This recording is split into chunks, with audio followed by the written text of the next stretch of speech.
Selamat tengah malam para pendengar Ria 897 FM. Berjumpa kita sekali lagi di udara Ria 897 dalam satu lagi episod Kisah-Kisah Seram, Kisah-Kisah Misteri dalam rancangan Misteri Jam 12 bersama saya DJ Champion KC.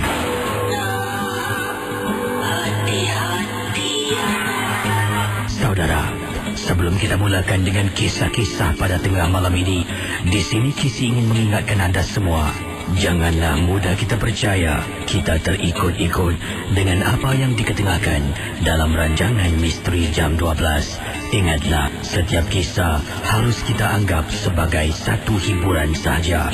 Anggaplah mendengar J12 ibarat anda menonton filem-filem seram. Misteri Jam 12 hanya satu hiburan.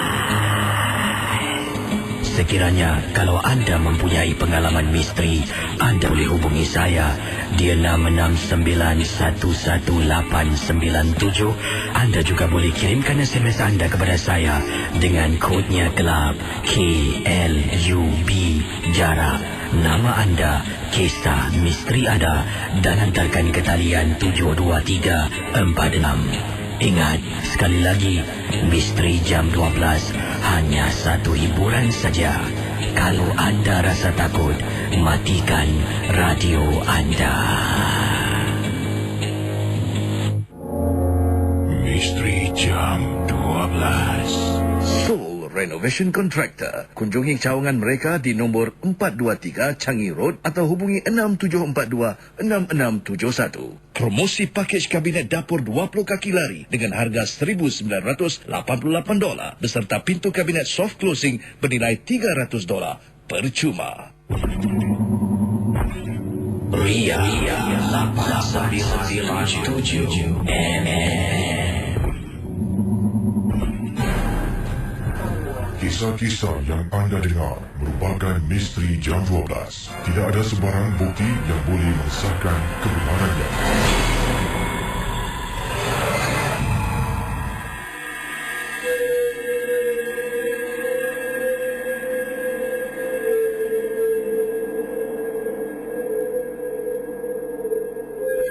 Selamat tengah malam saudara, terima kasih kerana anda sudi bersama dengan saya dalam rancangan Misteri Jam 12 di Ria 897. Pendengar Ria 897, pelbagai kisah telah pun saya ketengahkan sejak lebih kurang 4 tahun yang lalu, dan Misteri Jam 12 di bawah pimpinan DJ KC hampir masuk tahun yang kelima.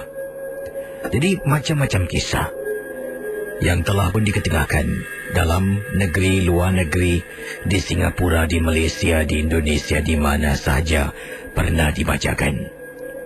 Bagaimana dengan Misteri Jam 12 untuk malam ini? Awal tadi saya dah tersempak dengan seorang pendengar yang sempat bercerita pada saya pengalaman beliau yang berlaku agak lama dahulu. Kisah ini berlaku ketika beliau dan suami pergi bercuti. Bukan di Singapura, malah jauh.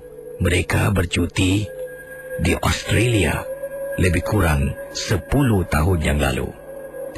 Pengalaman yang tak dapat dilupakan apabila sepasang suami isteri menetap di sebuah hotel kecil, ataupun boleh saya panggil motel.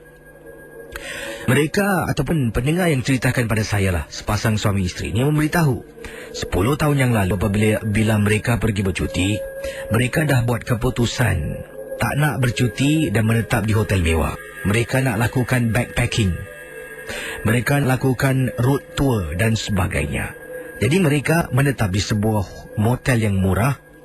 Menetap di motel tersebut yang tidak begitu tinggi, hanya mempunyai lebih kurang 4 tingkat sahaja. Jadi pada malam yang pertama, isteri dengan suami sedang berehat dalam bilik apabila pintu bilik mereka diketuk beberapa kali. Jadi si suami yang bangun, katanya, "Casey, abang bangun, Casey. Kakak engkau ni kat sebelah sedang baring." Jadi abang pun bangun, katanya abang ke depan buka pintu, tengok depan pintu tidak ada orang berdiri. Langsung katanya abang, saya lupa nama abang tu. Langsung dia memberitahu, dia pun menjenguk keluar koridor, tengok kiri kanan, tidak ada orang. Mustahil. Katanya mustahil untuk orang ketuk pintu lari. Sebabnya pintu bilik abang yang terkena gangguan, seorang pendengar menceritakan kisahnya pada saya awal tadi, memang jauh sangat dari lift. Jadi tidak mungkin orang yang ketuk buka pintu boleh lari secepat itu. Dia balik dan baring atas katil. Isteri tanya, siapa bang? Entahlah, saya tak tahulah. Siapa tak main-main. Sedang baring lagi, bunyi lagi orang ketuk pintu beberapa kali. Dia sedang baring bersama dengan istrinya.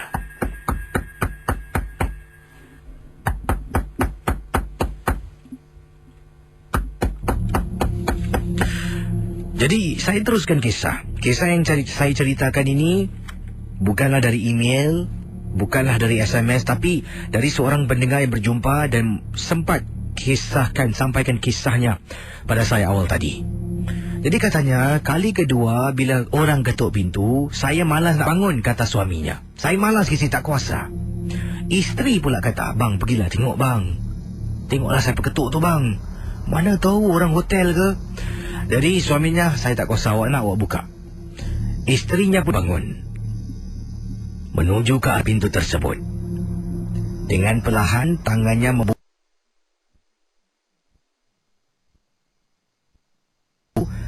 dan menarik pintu tersebut. Memang tidak ada orang. Memang tidak ada sesiapa. Bila isterinya menjenguk keluar, tengok sebelah kiri, tak ada orang. Tengok sebelah kanan. Sebelah kanan merupakan koridor yang menghala ke arah lobi lift. Dia ternampak 3 bilik. 3 bilik jauh dari biliknya, ada seorang lelaki masuk, boom, dan tutup pintu. Dia pusing, bang. Saya rasa lelaki bilik tu bang. Saya nampak dia lari. Awak biar betul. Betul bang. Saya nampak lelaki tu. Bilik ni. Dia tunjuk. Casey. Katanya abang bangun Casey. Abang bangun. Abang tengok isteri tunjuk. Ni bang. Isteri sampai keluar berdiri depan pintu bilik orang tu tunjuk. Pendengar ya.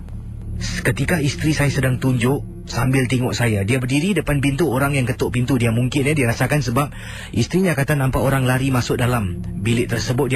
Isterinya berdiri di depan bilik yang dimaksudkan. Suaminya berada di depan pintu bilik hotel mereka. Jadi isteri sedang berdiri di depan menunjuk pintu bilik yang dikatakan ada gangguan itulah. Suami pula sedang bertanya, betul ke? Tunjuk. Tiba-tiba orang buka pintu. Isteri saya terperasan ada orang buka pintu. Casey yang buat dia rasa takut dan memeranjatkan. Apabila isteri saya pusing, isteri saya istighfar, lari masuk bilik, tutup pintu. Tarik tangan suaminya, baring atas katil, tercungap-cungap ketakutan Casey. Malam tu isteri tak boleh tidur dan orang ketuk pintu berlaku sampailah keesokan paginya. Pendengar Ria 897. Jadi akhirnya bila dapat berbual dengan isteri, dah bertukar hotel Casey. Dah tak tinggal motel sebab isteri takut. Tinggallah hotel. Hotel ni Casey, bila kita dah book last minute buat tempahan, memang mahal. Jadi apakan daya, isteri dah tak nak duduk motel, terpaksalah pindah ke hotel. Sampai hotel tanya pada isteri sebenarnya apa yang berlaku. Rakan MJ12 katanya bila isteri sedang berdiri depan pintu, ada orang buka pintu. Yang dia nampak seseorang, tak tahulah lelaki ke perempuan ke makhluk jin ke dan sebagainya, berdiri depan pintu dalam keadaan bilik yang gelap. Tapi rambutnya menutup muka daripada kepala sampai ke lantai. Tangan semua kena tutup dan nampak seolah-olah seperti rambut hitam yang menutupi seluruh anggota tubuh badan wanita, jejaka ataupun jin tersebut. Bila dah ternampak tergamam, terus perkataan pertama adalah perkataan beliau lafazkan istighfar sebelum lari masuk ke dalam bilik. Jadi itulah kisah yang ingin saya ceritakan berlaku di salah sebuah motel di Australia. Bayangkan, kisah yang diceritakan pada saya awal tadi dan kepada abang dan kakak yang sedang mendengar, mungkin sedang mendengar, katanya, Casey ceritakan malam ni, nak dengar lah. Kalau mungkin ada tersalah sebut kisah pengalaman anda sebab anda tak tulis, jadi saya tak berapa ingat, saya mohon maaf. Bukan niat untuk mengubah-ubah ataupun menukuk tambah. Apapun MJ12, sememangnya hanya satu hiburan saja. Saudara, kisah-kisah yang bakal anda dengar dalam Misteri Jam 12, anggaplah ia hanya satu hiburan. Tidak ada sesiapa yang boleh menyesatkan kebenarannya. Kalau anda rasa takut, perlahankanlah suara radio anda. Misteri Jam 12, hanya satu hiburan.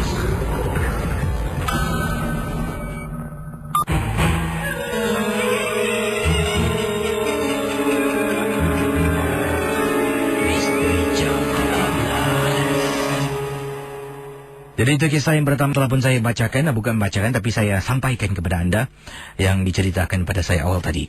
Beringat Misteri Jam 12, anda boleh hubungi saya segera. Sekarang juga boleh telefon untuk anda berkongsi pengalaman anda. Anda telefon 669-11897. 669-11897 dan kirimkan mesej anda, pengalaman anda segera. Saya akan terus semak mungkin kisah-kisah juga di Facebook, kisah-kisah melalui kiriman SMS yang saya terima. 669-11897 bersama dengan saya. Siapa pula ni? Hello? Hello? Hello? Hai, siapa bercakap ni? Ni Yati. Yati, panggilan dari mana Yati? Daripada Bungking. Ada pengalaman tentang apa? Bungking di kawasan mungkin dekat dengan Kalang sana ke? Tadi ini saya nak tahu pasal kisah malam saya. Jadi nak tanya ni, ini Bungking sebelah Kalang sana lah, Kalang Baru kawasan tu. Kalang. Kalang. Jadi pengalaman Wati tentang apa ni? Tahun 2000, tak salah, silap saya tahun 2009 lah. Silakan. Hello, Kisi? Ya, silakan. Saya ada dua cerita tau. Silakan teruskan. Okey. Nombor satu, masa saya tinggal dekat dekat Commonwealth lah. Masa tu saya dengan anak beranak balik daripada rumah untuk saya. Kali ternampak dekat tingkap ada satu lamangan, muka dia hitam mata merah. Lalu bila kita naik, sekali suami saya buka pintu lah. Kita anak beranak kat luar, suami saya suruh masuk. Saya tengok kat rumah tak ada orang. Itu agak terheran tu, siapa yang kat tingkap. Dan lagi satu kes ni.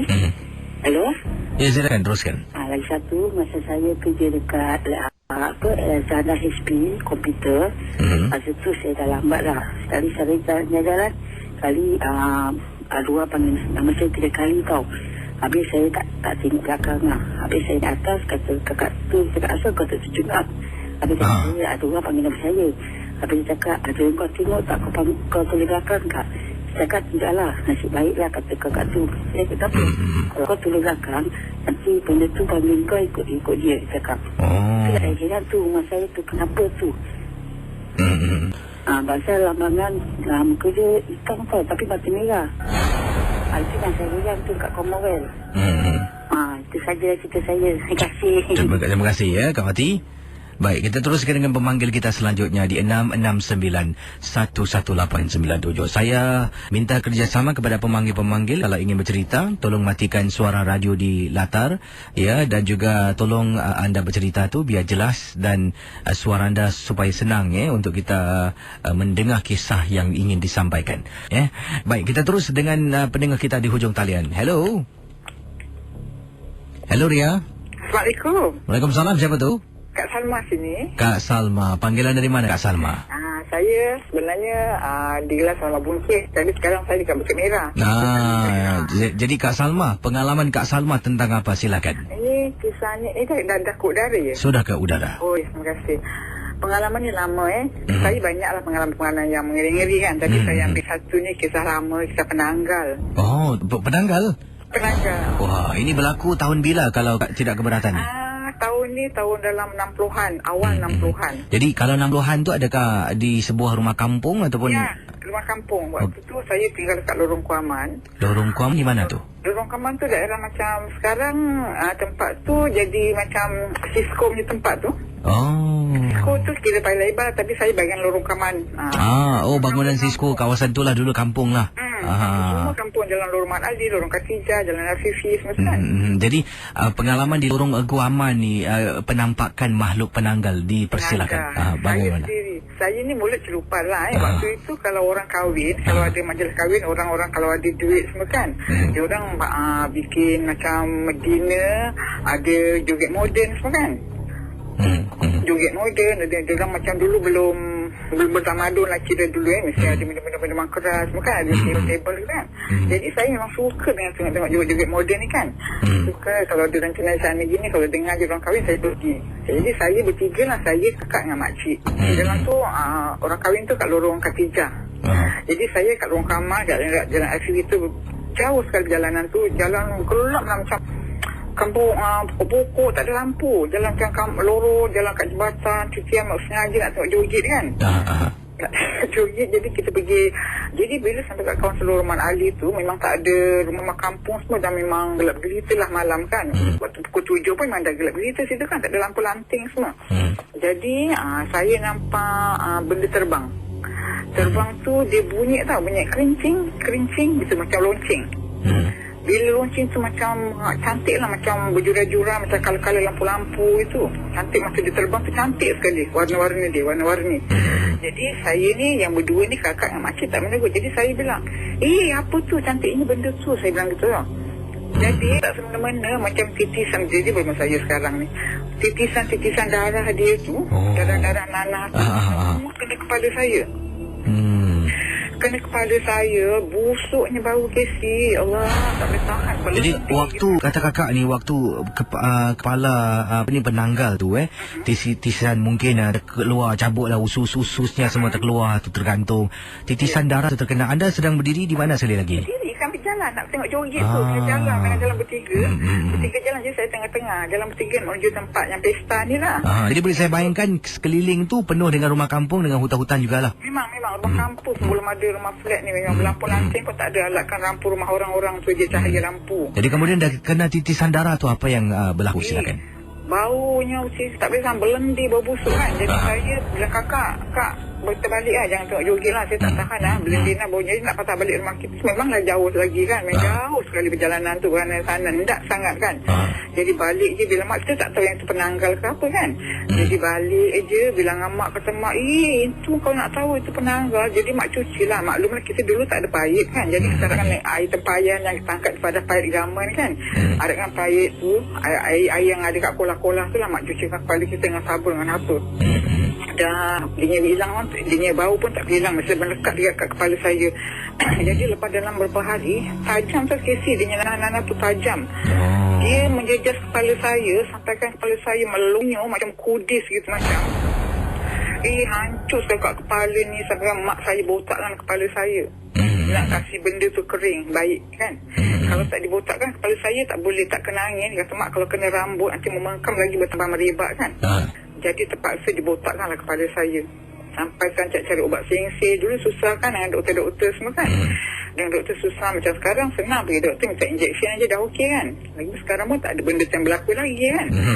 Jadi sekarang dah zaman moden, lampu dah terang benerang, pecah-pecah anak, penanggal pun dah takut nak terbang.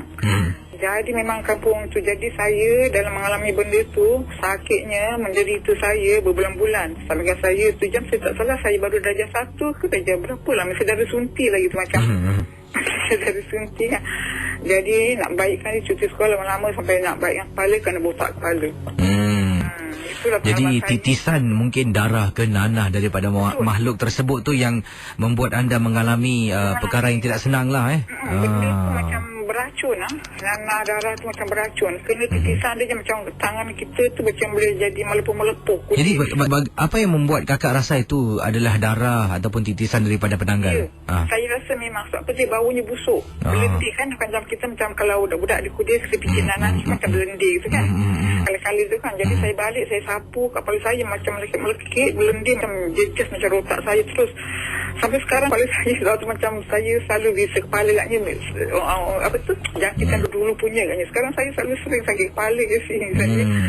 Jadi saya mengalami sampai penderitaan saya hingga sekarang ni, macam kepala saya kadang bisa tak boleh tahan agaknya, keracunan tu masuk. Kalau macam dulu-dulu sekarang dah ada doktor, senang pergi doktor, minta injeksi, tak buat apa kan, apa-apa benda kan. Dulu orang susah, maklum orang susah. Tapi ada hati nak tengok joget-joget kan, suka dengan pesta gini kan. Itu je lah kisah cerita Kak Salma. Terima kasih Kak Salma. Okay. Assalamualaikum. Waalaikumsalam warahmatullahi taala wabarakatuh. Kisah Kak Salma terkena titisan darah yang beliau andai yang beliau rasakanlah, mungkin benar mungkin tidak. Beliau tak nampak tapi beliau rasakan kakak pasti itu mungkin adalah titisan darah dari makhluk yang dikenali sebagai penanggal. Jadi bagaimana saudara? Pernahkah anda mendengar kalau terkena darah, percikan darah, titisan darah makhluk gaib seperti penanggal ini, darahnya seperti ada katakan boleh membuat anda luka dan sebagainya. Pernah anda dengar mungkin kata-kata sedemikian? Baik, kita akan kembali sebentar nanti. Casey akan berehat seketika. Saya akan teruskan dengan kisah misteri. Bertemankan saya Casey di FM 897. Saudara, kisah-kisah yang bakal anda dengar dalam Misteri Jam 12, anggaplah ia hanya satu hiburan. Tidak ada sesiapa yang boleh mengesahkan kebenarannya. Kalau anda rasa takut, perlahankanlah suara radio anda. Misteri Jam 12. Hanya satu hiburan.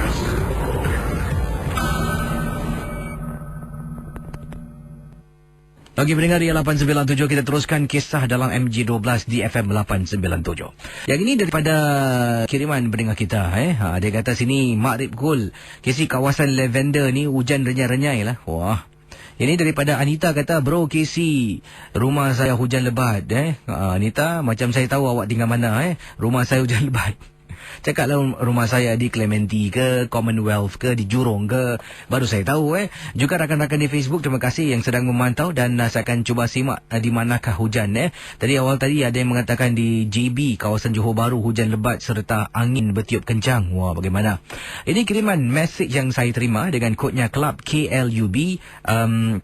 Jarak, nama, kisah anda dihantarkan ke talian 1460723346 daripada pendengar kita yang bernama Safrin. Katanya, Casey, nama saya Safrin dan nama ini bukan nama sebenar. Casey, boleh tak add saya di Facebook? Wah, sempat suruh add nama Facebook saya, jangan sebut. Okeylah, saya tak sebut ya. Katanya di sini Safrin nak berkongsi satu peristiwa pengalaman ketika dia pernah bertugaslah waktu dia bersekolah sebagai seorang pencuci kereta di salah sebuah stesen minyak, di kawasan mana tu? Di kawasan Queenstown lah. Anda fikirlah sendiri, kawasan Queenstown tu ada berapa banyak stesen minyak. Jadi pernah tahu ada seorang Pak Haji ni, Kisi, dengan isterinya. Isteri bertudung, Pak Haji ni biasalah bersongkok putih kan. Dia mandu dan kemudian dia dah cuci kenderaan. Kami pun tanyalah nak polish tak. Dia pun kata bolehlah polish kenderaan. Dan dia kata vacuumkan sekali sebelah dalam kenderaan. Jadi Pak Haji ni pun keluar, masuklah ke dalam satu kedai ni. Mungkin nak beli air ke beli apa, saya tak pasti. Saya dan rakan saya satu ni lah, Rahmat namanya, ditugaskan untuk bersihkan kereta Pak Haji ni. Dengan 897, inilah yang dialami oleh rakan kita Safrin dan juga kawannya Rahmat. Katanya di sini, setelah kami dalap kering luaran kereta tersebut, kami mula membuburlah sejenis bahan untuk polish kereta tersebut. Kawan saya ni pula mula keluarkan tika-tika dalam kereta itu kerana cukup kotor, penuh dengan pasir-pasir. Jadi Casey, pasir lain, tanah liat lain. Pak Cik ni kerja mana? Kontraktor ke? Tak apa. Tak nak mungkin kipolah tentang hal orang. Entah macam mana ketika kawan saya sedang tarik ni, tiba-tiba Casey, tempat bawah kapet yang ada dalam kenderaan kereta ini dipandu, terdapat sejenis bungkusan tau. Dibungkus dengan kain warna kuning dan tetapi dah termasuk bawah kenderaan. Jadi bila nampak, kawan saya pun angkat. Dia tunjuk, bro, aku jumpa ni, nak buat apa Macam mana Jadi kalau saya nak tunjukkan pada Pak Haji tersebut, takut nanti dia tersinggung lah. Pak Haji kan, Casey, mana suka dikaitkan dengan benda-benda macam ni. Saya pun angkat benda tu, saya letaklah di atas kerusi. Jadi dia datang balik dengan isterinya ke tempat kereta.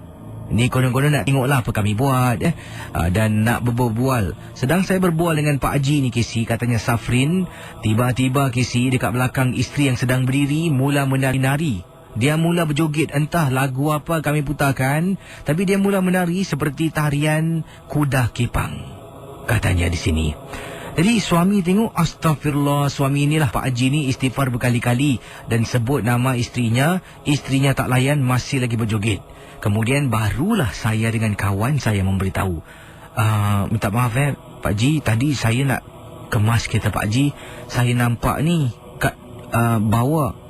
Ya Allah, kau keluarkan ni kenapa? Dia angkat balik barang tu, letak dekat bawah, tutup dengan kapet balik.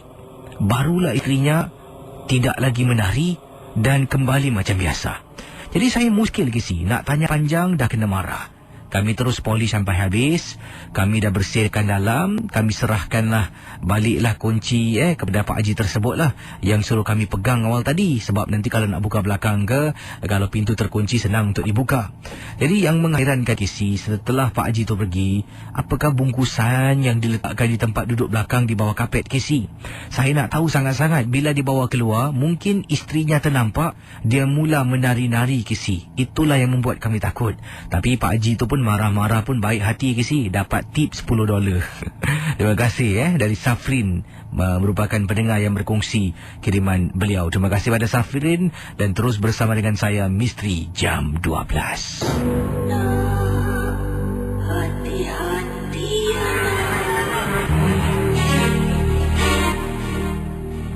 Baik, bagaimana agaknya dengan kisah yang diketengahkan oleh Safrin awal tadi, pengalaman beliau. Seorang Pak Haji bersongkok putih menggunakan, mungkin tak tahulah, tangkal azimat, pendinding, tak tahulah. Jadi songkok tu tidak melambangkan seseorang, darjat seseorang. Songkok tu hanya satu mungkin aksesori kepala lah. Boleh kita gunakan lah aksesori kepala. Bukan bermakna orang tu pakai songkoknya orang tu alim, baik tak ada. Saya bukan nak cakap Pak Haji tu tak baik, bukan. Cuma mengatakan kadang-kadang ni kita pandang orang pada pakaian. Dia ni pakaiannya handsome, smart, ni mesti orang baik.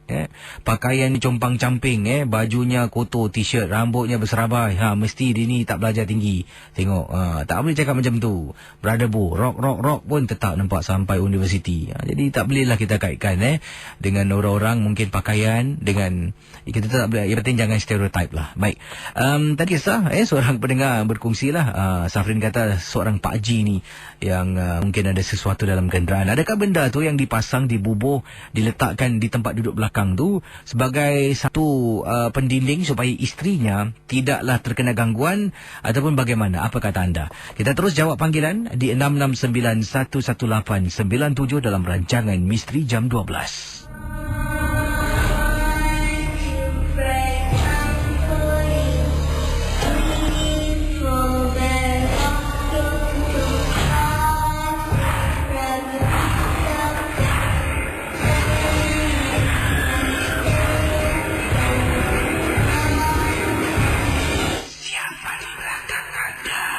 Bersama dengan saya, kita ada No. Apa khabar, No? Khabar baik. No panggilan dari Jurong, Iya. Bagaimana dengan keadaan cuaca di Jurong ni? Jurong hujan. Hujan, satu ke Singapura hujan, Jadi, No, ada kisah yang anda rasa, anda katakan berlaku pada tahun 2007, benar? Iya, betul. Ini pengalaman tentang apa ni? Terkena gangguan ke, ternampak sesuatu, bagaimana? Silakan. Okey, masa tu saya dalam training lah di kawasan pelatihan di Chua Chu Kang. Jadi masa tu selalunya kita malam, kita duduk ramai-ramai berbual. Lepas training satu hari kita duduk malam, polish boot, berbual. Jadi pada satu malam ni ada rakan saya, tak tahulah, tak ada angin, tak ada ribut, dia pergi cakap, maybe tonight we have a visitor. Jadi saya macam terus tak sedap hati, cakap dengan dia, kenapa kau cakap gitu? Okay, tak apa-apa, kita simpan semua, kita pergi tiup. Jadi pukul, saya masih ingat terang lagi, pukul 3 pagi saya tersadar. Tiba-tiba saya tengok handphone saya, pukul 3 pagi, kenapa pukul 3? Sekali saya nampak dekat ujung katil saya ada budak kecil je, dalam lingkungan umur 3 ke 4 tahun. Pakaian macam traditional Chinese punya pakaian tau. Dengan rambut dia ikat dua. Dia betul-betul kat ujung katil saya. Jadi saya ingatkan saya mimpi. Jadi saya duduk, saya tengokkan dia. Dia tahu dia datang, dia macam hopping towards saya. Dia pergi sebelah kiri saya. So dia tengok saya. Terus bila saya pandang, tak tak tahu kenapa tak boleh lepas tau pandangan. Dia tengok saya, satu mata dia terbeliak, mulut dia buka sebesar-besar tidak. Dia terus macam tengah pekik tau terhadap saya. Saya kaku, saya tak boleh buat apa-apa. Ni saya tengokkan, saya tahu. Terus dengan lepas itu ada timbul, terus dia hilang. Jadi saya dah takut lah. Jadi saya tanya, saya punya rakan-rakan semua, korang semua tidur ke apa? Sekali betul-betul rakan sebelah saya, tak boleh, aku tak boleh tidur, aku takut. Dia satu-satu I cannot sleep. Terus saya cakap, okey, semua kita pack barang-barang kita keluar, kita pergi tingkat bawah. Kita tu punya bilik lah dengan rakan-rakan lain. Angkat kot, kita semua angkat barang-barang kita lari pergi bawah. Sekali kita kunci pintu, selalunya kita gantung plastik belakang pintu untuk buang sampah. Kita lepas kunci pintu, kita dengar macam bunyi loceng kaki.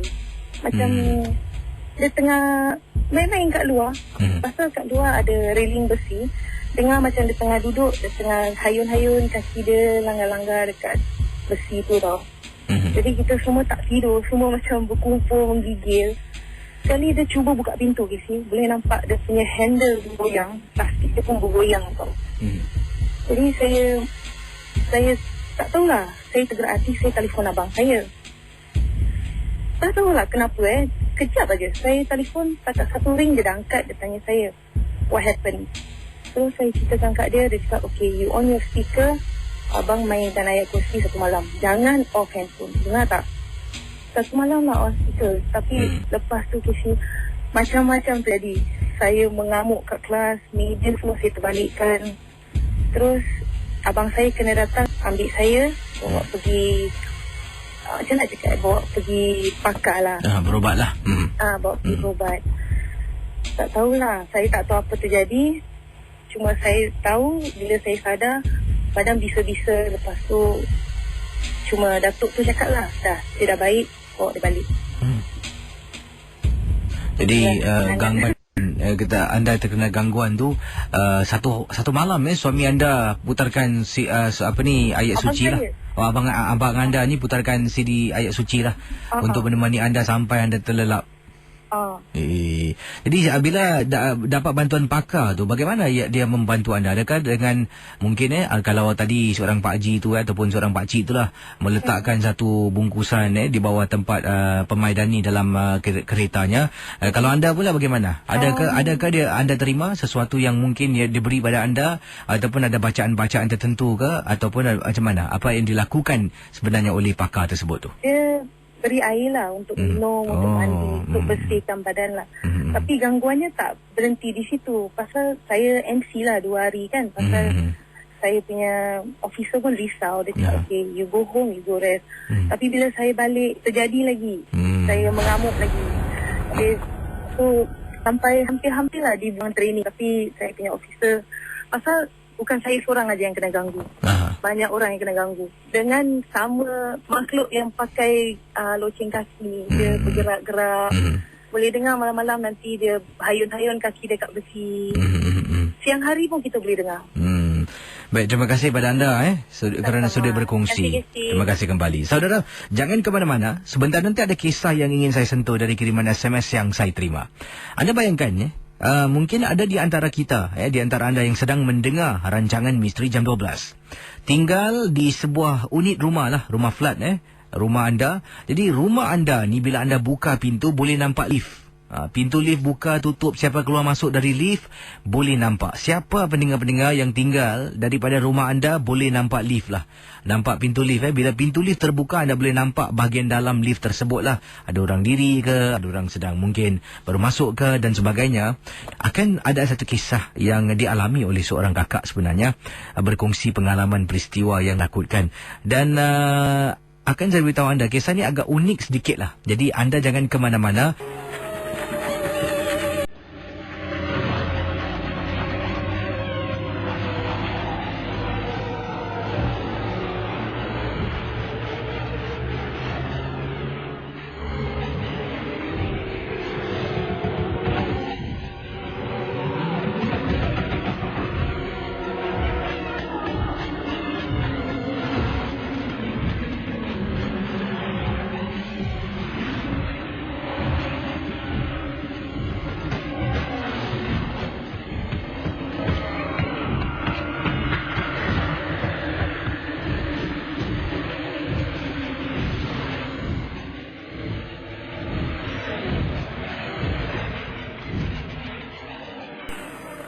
Jangan ke mana-mana.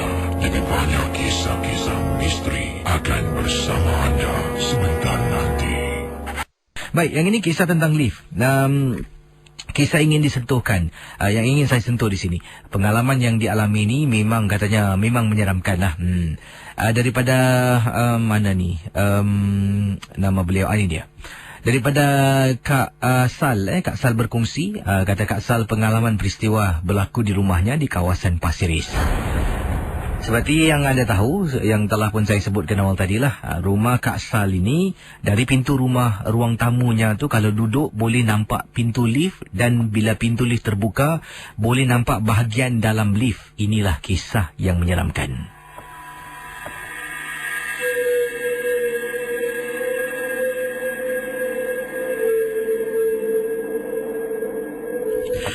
Kisahnya begini.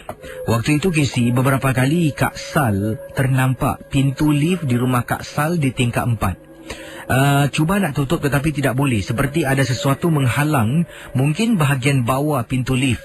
Jadi pintu lift tu kakak nampaklah sedang menonton TV, nampak dengan jelas pintu tu tutup, kemudian terbuka kembali. Pintu tu tutup dan kemudian terbuka kembali. Jadi kakak ni memang kalau duduk rumah suka buka pintu. Sebab apa? Kalau tutup semua rimas kisi. Kakak memang tak biasa. Tutup tingkap, tutup pintu memang tak suka.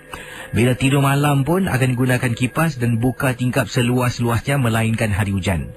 Jadi Kak Sal katakan, jadi sedang duduk menonton TV dari sofa, nampak pintu lift buka tutup, mengganggulah. Mengganggu perhatian yang sedang menonton TV. Mata ni masih asyik terpandang ke arah lift. Kak Sal pun bangunlah. Bangun dari sofa, pergi ke hadapan rumah, buka pintu besi, keluar dan jalan. Yang hairan, bila Kak Sal lihat dari jauh, bahagian bawah pintu lift tidak ada apa-apa, selipar ke, kotak ke, tak ada. Tapi pintu tu tetap tutup dan terbuka, tutup dan terbuka. Kak Sal pun jalan menghampiri lift tersebut. Dan berdengar Ria 897, cuba anda bayangkan. Jadi Kak Sal kata, kakak cuba tekan butang dari luar, pintu terbuka. Kemudian kakak lepaskan, pintu tertutup dan tetap terbuka lagi. Apa hal pula ni? Kakak pun tahan pintu lagi. Kakak kemudian dekat pintu tu ada seperti lidah untuk safety catch. Jadi lidah pintu lift tersebut kakak tolak, kemudian lepaskan, masuk dalam, kakak tekan tingkat 1. Kemudian kakak keluar, pintu lift tutup, baru turun ke bawah sampai tingkat 1. Hai, baru lega rasa hati ni. Kalau tidak mengganggu sangat kakak. Sedang jalan, tiba-tiba kakak macam, katanya di sini kakak seperti bau sesuatu tahu. Apabila kakak menggaruk hidung kerana gatal, bau tangan kakak wangi dan harum sangat-sangat. Dalam hati ni bercakap, bila masalah aku pakai minyak wangi keluar dari rumah.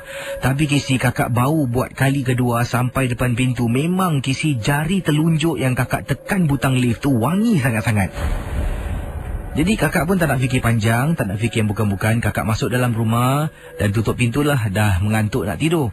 Masuk ke dalam bilik dan teruskan hajat kakak untuk tidur. Keesokan harinya kakak menonton TV. Perkara yang sama kisi. Pintu lift buka tutup, buka tutup, buka tutup. Jadi akhirnya kakak bangun dan kakak tengok buat benda yang sama. Tangan kakak masih lagi kisi wangi setelah membuat lift tu turun ke bawah. Dan malam yang sama, setelah menonton TV lah, kakak nak bangun, nak tutup pintu kerana nak tidur. Kakak perasan kisi dekat lift tu seperti ada perempuan tau kisi, sedang berdiri. Badan, dadanya dan belakangnya tu seolah-olah dia menghalang lift untuk tutup. Dan lift tu akan tutup dan buka, tutup dan buka, tutup dan buka. Bila kakak nampak situasi tu, kakak terperanjat kisi. Yang menghairankan, pada waktu yang sama, jiran kakak berbangsa Cina baru keluar dari rumah. Mereka nak naik lift. Nampak kakak, si isteri pusing dan tegur. Tanya buat apa? Kakak pun cakap lah, oh nak tidur lah, nak tutup pintu. Kakak tanya mereka nak ke mana? Mereka kata nak keluar. Anak gadisnya yang berusia 3 tahun mati-mati tak nak masuk lift. menangis tak henti-henti. Kemudian bapaknya rasa sesuatu yang tak kena. Jadi kakak pun keluar, kakak tengok, kakak panggil anak kepada jiran kakak ni dengan nama samaran. Kakak panggil dia Siti. Oh, nama anak Cina nama samaran lah macam nak angkat Siti Siti, jangan nangis, don't cry. Kemudian kakak kata, tell nenek what happened, come tell nenek. Siti ni yang sedang didukung oleh ayahnya kemudian tanpa melihat ke arah lift, dia boleh tunjuk kisi ke arah lift seperti ada sesuatu yang tak kena. Kakak pun berbisik pada ibunya, I think you can take the stairs for now, don't take the lift. Jadi ibu dan ayah tengok, mereka turun tangga, baru anaknya senyap. Jadi kisi, perempuan yang kakak nampak dekat lift tiba-tiba hilang dari pandangan. Entah wanita tu hilang ke mana, kakak tak pasti. Tapi kakak rasa budak kecil tu nampak apa yang kakak nampak. Jadi saudara, kisah yang tadi dikirimkan oleh seorang pendengar bernama seorang kakak ni lah, yang telah pun memang mungkin hidup berjiran ni harus kita menegur. Bagus jiran sebelah tu bila nak keluar dengan suami dengan anak tu, dia tengok kakak sedang berdiri di pintu tu, dia menegur, kakak, what are you doing? Kakak pun cakap lah, kakak kata, oh nak tidur lah, tutup pintu, nak gimana? Dia berbual lah, bertanya khabar dan sebagainya. Itulah yang kita inginkan kalau hidup berjiran, tak kira lah kita bangsa apa pun. Walaupun di Singapura ni dah ramai mungkin bangsa asing yang bertugas di sini. Jadi janganlah kita anggap mereka sebagai orang asing walaupun mereka bangsa asing. Anggaplah mereka sebagai kawan kita. Sebab satu hari nanti kadang-kadang kita perlukan pertolongan. Jadi itulah yang kita, masa-masa kita perlukan pertolongan, tengok kadang-kadang otak orang tak kita. Oh dulu kau action dengan aku kan, malas lah, muka aku nak tolong, macam tu. Jadi kita tolong, buat baik berpada-pada, buat jahat jangan sekali, buat 2-3 kali. Baik, kisah-kisah malam ini bagaimana dengan kisah kakak tadi? Rupa-rupanya mungkin yang menghalang lift tersebut, akhirnya kakak tu terlihat sesuatu yang cukup menakutkan. Dan anak kecil berusia 3 tahun, anak jiran ni, sampai tak nak naik lift. Dan kakak bila nasihatkan, anak kecil tu boleh tahu dan berhenti menangis. Di Facebook Ria, terima kasih. Ada juga di sini daripada Nur Jasmine. Saya secara rambang akan bacakan mungkin komen pendapat anda. Cerita ni teringat akak kisi. Ada satu malam selepas Habib balik bawa ataupun pandu taksi lah sekitar pukul 3 pagi. Tiba-tiba suami ni suruh turunlah membawa bersama dengan kakak ni penyapu. Oh, hairan juga kenapa telefon tengah-tengah malam ni ataupun pagi-pagi buta ni suruh turun bawa penyapu. Nak tak nak ikutkan jugalah permintaan suami ni. Ingat nak sapu ke dalam taksi yang kotor ke? Rupa-rupanya dah sampai rumah, akak tanya kenapa abang suruh bawa penyapu turun ke bawah. Takut juga tak juga pun gunakan sapu tu untuk sapu taksi. Habib bilang esok hari Habib bilang esok hari. Oh, rupanya sama macam kakak tadi punya cerita. Lift buka tutup banyak kali. Dekat dalam lift bulu rumah boleh rasa meremang. Sebab tu Habib suruh kakak turun bawa penyapu. Lol, sah katanya. Mungkin Habib ternampak sesuatu ketika nak naik lift. Terima kasih Habib pun lah. Jadi mungkin kisah daripada Nur Jasmine ni sama dengan kakak tadi yang berkongsi pengalaman. Jadi bayangkan saudara, kadang-kadang benda yang kita tak nampak. Jadi siapa di antara anda yang rumahnya betul-betul menghadap lift, kalau pintu lift buka tutup, jeng jeng jeng. Jangan lupa mesti ada perempuan berdiri di tengahnya. Saudara pendengar Ria 897, saya akan beri peluang kepada anda untuk berkongsi pengalaman kisah misteri anda. Yang ini satu lagi, hari ini banyak kiriman SMS yang ingin saya sempurnakan. Antaranya rakan-rakan yang berkongsi. Assalamualaikum Abang Kisi. Waalaikumsalam. Nama saya Zita. Pengalaman yang saya nak kongsi ni semasa saya darjah 4. Ketika itu sekolah saya sedang mengadakan satu perkemahan lah, camp pada akhir tahun. Apa yang saya tahu, tempat yang kami hendak pergi ni agak keras lah. Dikatakan tempat ni berantai. Waktu tu kita semua baru habis makan malam lah. Dan selepas itu kami harus balik ke bank. Semasa kami di dalam bank, saya dan juga rakan-rakan saya terdengar tangisan seperti seorang anak kecil. Tiba-tiba kami terlihat bayang-bayang anak kecil sedang duduk sambil menangis, Kisi. Kami pun mula rasa takut dan katanya di sini kita cuba hendak keluar dari bank tersebut, tapi tidak. Bila kami nak keluar, tiba-tiba ada orang ketuk pintu dengan kuat, seolah-olah nak menakut-nakutkan kami. sekumpulan pelajar yang terperangkap di dalam bank itu. Tiba-tiba orang ketuk pintu dengan kuat. Kita pun terperanjat hingga kawan saya mula menangis kerana terlalu takut dalam situasi yang disebutkan awal tadi. Kita cuba membaca ayat-ayat suci yang kami tahu untuk tenangkan diri kami setiap orang lah. Kemudian kami cuba untuk memekik nama guru kami. Sebab kita semua tak berani nak keluar dari bank, memandangkan sebelum sempat kami keluar, kedengaran ada orang hentak pintu, ketuk pintu sekuat-kuatnya dan terus bergegas ke bank kami lah. Bila cikgu mendengar teriakan meminta tolong. Selepas kita memberitahu cikgu, keadaan mula menjadi okey, kembali seperti sedia kala. Terima kasih Casey, dan katanya selamat menyambut Hari Raya.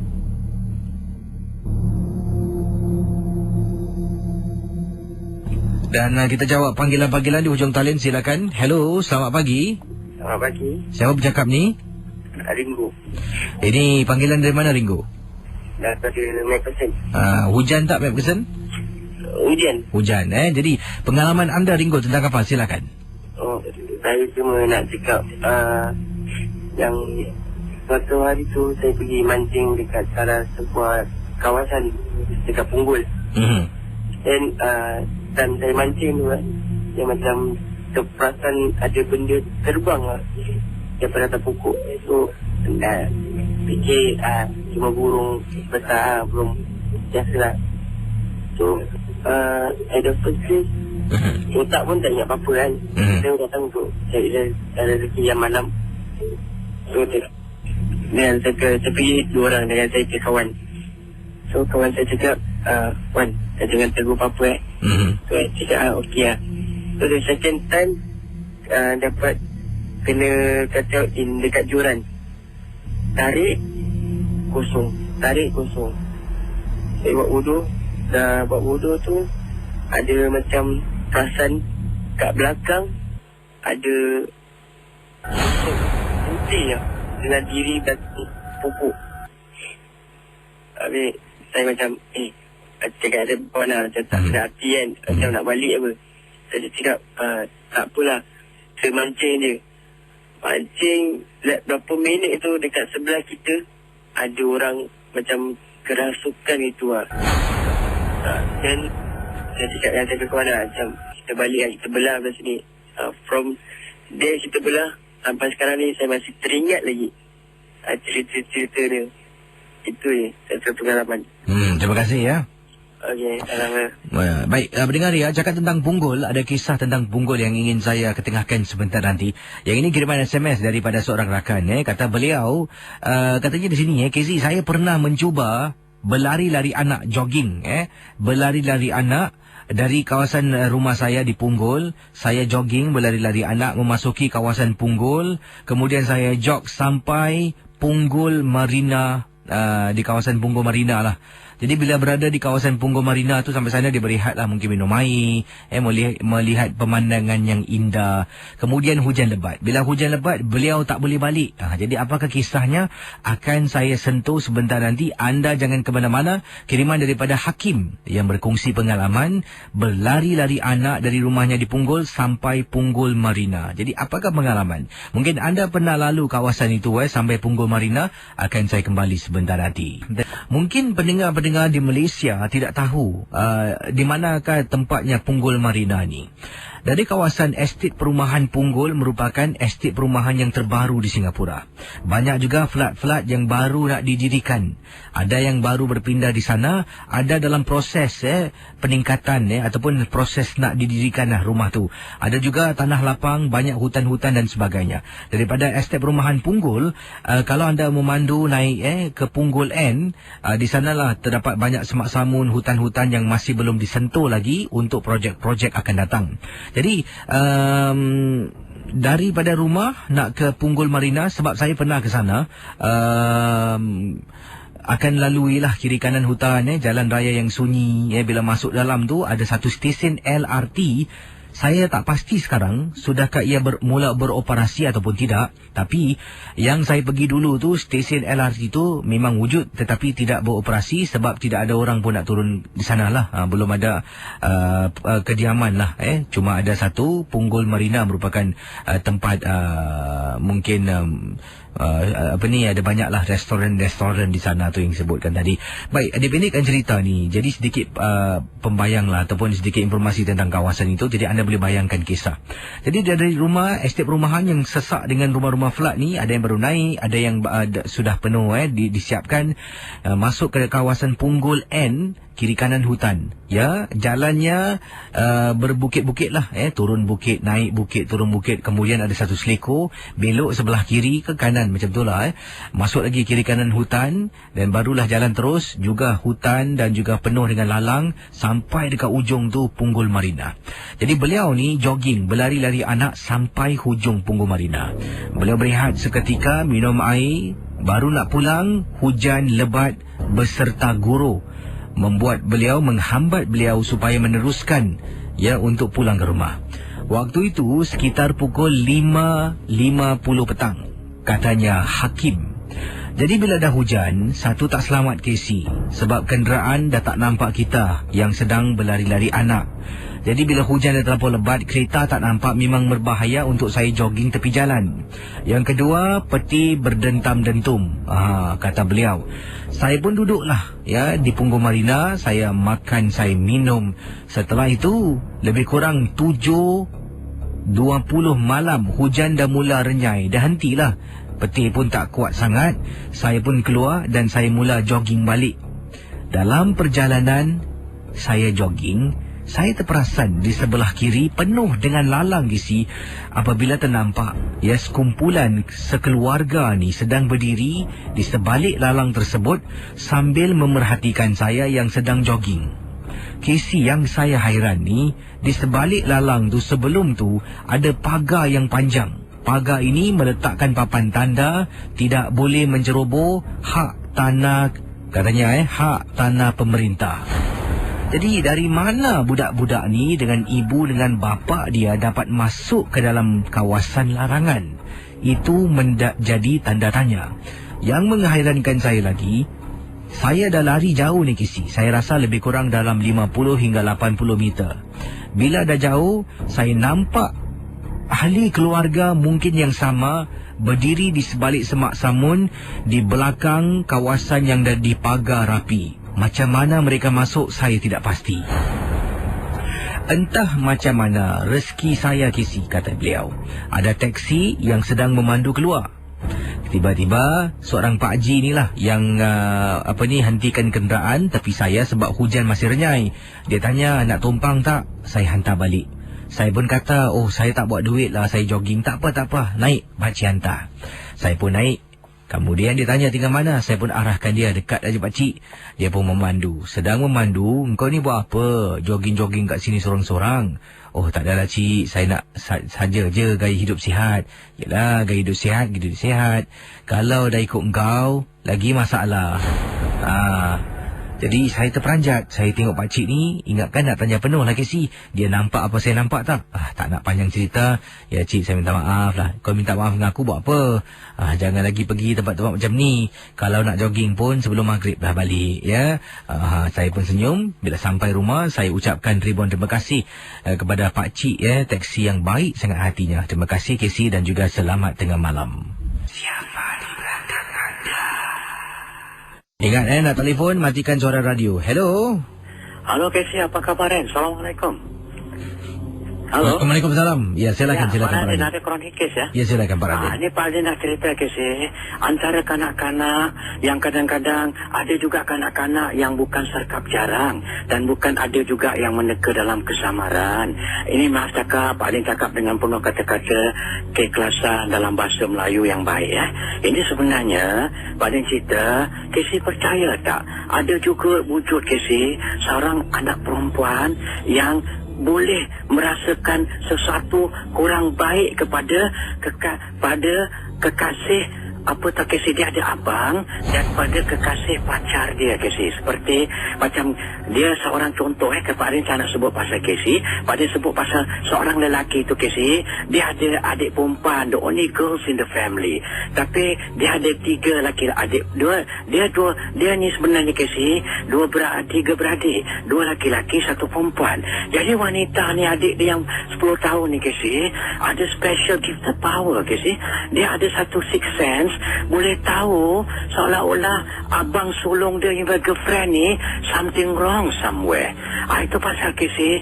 Jadi bila Pak dia nak cerita kasi, dalam istilah alam gaib kasi, kadang-kadang adik perempuan kasi, kalau kita ada adik perempuan yang kadang-kadang the only girl in the family kasi, diorang ni ada special gifted kasi. Jangan ingat anak tunggal aja yang special, anak perempuan ada specialnya. Nombor 1, kalau dia seorang dalam keluarga. Sebab apa? Bila dia seorang dalam keluarga, dia akan jadi protektif. Dan dia lagi satu, dia ada bongsu sekali, dia akan sayang abang-abang dia. Jadi kadang-kadang sebelum dia balik tidur, sebelum dia tidur kasi, dia nak abang dia balik kerja, tunggu abang dia, kesian kalau abang dia belum balik, dua-dua abang dia dah kerja. Jadi jarak adik-beradik ni jauh kasi. Tahulah kita adik-beradik kadang-kadang kan ada yang 25, kadang mak melahirkan ada sampai yang bongsu jarak dia 11 tahun, 10 tahun. Yang jadi budak ni kasi, seorang laki-laki ni dia dalam 27, tapi adik bongsu dia ni baru kirakan dalam 10 tahun. Jadi apa yang terjadi, dia ada lagi satu adik laki-laki yang dalam 21 NS. Jadi this girl ada satu yang baik kasi. Jadi satu apa terjadi? Terjadilah satu, tahulah abang sulung dia ni kan dah dewasa.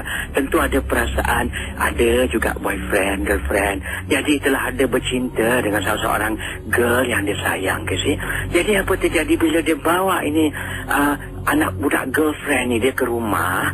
Jadi adik perempuan dia kasi bukan takut, tapi adik perempuan dia cepat-cepat masuk bilik. Dan kadang-kadang adik perempuan dia tak nak salam dengan budak perempuan ni kasi, dia punya girlfriend.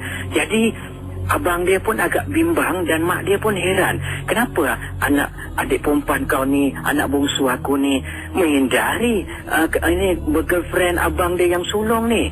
Jadi tapi baru-baru dia ingat normal. Mungkin a girl, young girl, maybe dia malu pasal keluarga dia tak ada kakak perempuan, tak ada apa, hanya dia kenal mak dia. Mungkin dia ada fobia sikit, tak tahu siapa. Dia masuk bilik, tahulah little girl kasi.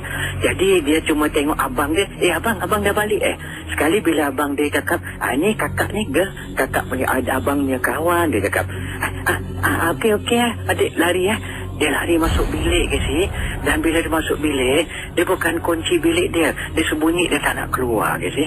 Padahal dia sayang abang dia, dan dia sayang, orang kata kira dia kalau abang dia sulung balik ni, dia selalu duduk sebelah abang dia tengok TV kasi.